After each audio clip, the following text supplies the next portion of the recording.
ભાજપ અધ્યક્ષ જગદીશ વિશ્વકર્મા આજે આદિવાસી તાલુકા વાસદા ખાતે આવેલ કસ્તુરબા ગાંધી બાલિકા વિદ્યાલય ખાતે આવી પહોંચ્યા હતા, જ્યાં તેમણે વિદ્યાલયની બાળકીઓ સાથે ભોજન લીધા બાદ નોટબુકોનું વિતરણ કર્યું હતું।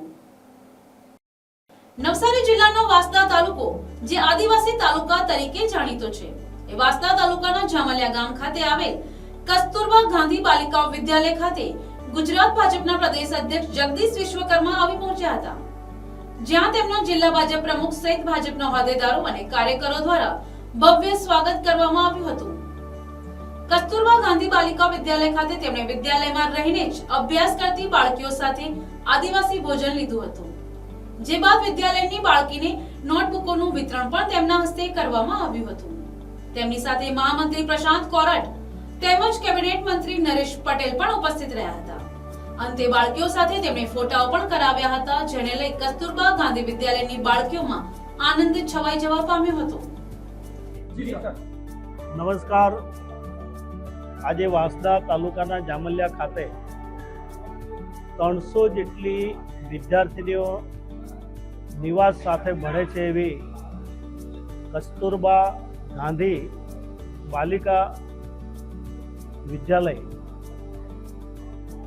જેનું કોઈ બેમાંથી કોઈનું એક પેરેન્ટ્સ હોય અથવા બંનેની હોય એવા બીપીએલ પરિવાર હોય છે, એવા પણ પરિવારને શોધીને આવા પરિવારની દીકરીઓ શિક્ષણથી વંચિત નહીં રહી જાય એનું ધ્યાન રાખીને અમારી ભારતીય જનતા પાર્ટીની સરકારે વાસદા જેવા ઊંડાણના તાલુકામાં 300 જેટલી વિદ્યાર્થીનીના નિવાસ સાથે માતબર રકમ ખર્ચીને એની નિવાસની ચિંતા કરી, એની બીજી વ્યવસ્થાની ચિંતા કરીને આ જ્યારે અહીંયા વિદ્યાલય ચાલે છે, આનંદની વાત એ છે કે અમારા પ્રદેશ અધ્યક્ષ શ્રી આદરણીય જગદીશભાઈ વિશ્વકર્મા ગઈકાલથી દક્ષિણ ગુજરાતના વલસાડના પ્રવાસે હતા। આજે વલસાડના બૂથ લેવલના કાર્યકર્તા સાથેનું સંમેલન હતું, વાર્તાલાપ હતી। ત્યાંથી એમને એમ થયું કે વાસદાના મૂલા કાર્યકર્તાઓને પણ મળવું જોઈએ, અને ખાસ કરીને એમનો સ્વભાવ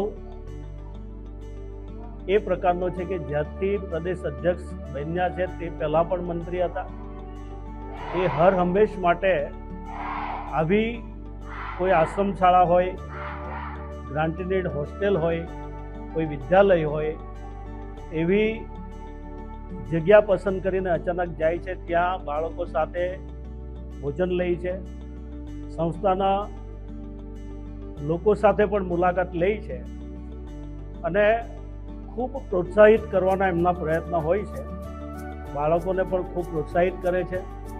આનંદની વાત એ છે કે જ્યારથી પ્રમુખ બન્યા ત્યારથી એ બુકેથી નહીં, ફુલાહારથી નહીં, પણ બુકથી, ચોપડાથી એમનું સ્વાગત થાય એ એમના પ્રયત્ન રહ્યા છે।